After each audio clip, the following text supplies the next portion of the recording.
Mike Finelli's lawn did not always look like this with its many crop circles. It's lawn sculpting. His mowing used to have those perfect straight lines, and he never used to do this. Or a lot of that. I'm somewhere in between an engineer and an artist. But it was what somebody told me Mike was not doing that really got my attention. Well, we were able to reduce our trash by 90%. So it was like the light went on. I said, oh, wow. No fooling.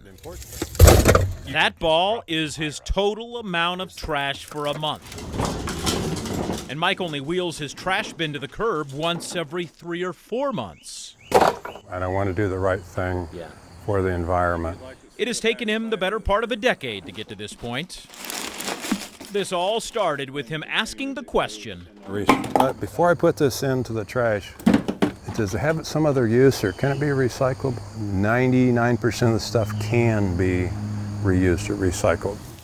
One of the easier ways was creating his own compost pile.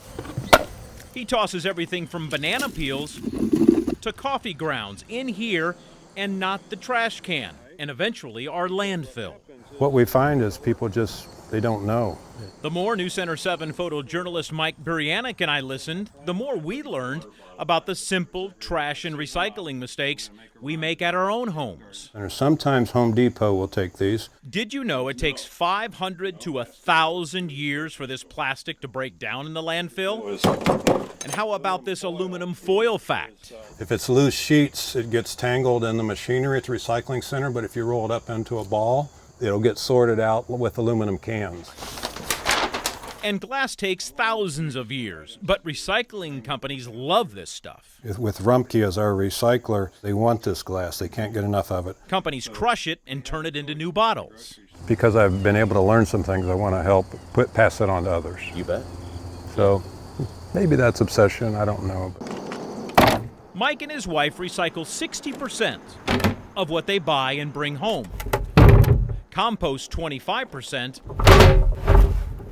and repurpose 5 to 10%. That brings us to the artistic side of Mike and what he does with old CDs. And the wind just loves to spin them, and they have some nice reflection, and they bring me joy. And you see that shiny tassel? That is the inside of an old potato chip bag Mike cut up. And put a little bead on the end. Interesting sometimes what it takes for folks to be so willing to pick up somebody else's trash. For a guy who used to be so stuck, so obsessed with straight lines. Some people would say you're kind of on your own.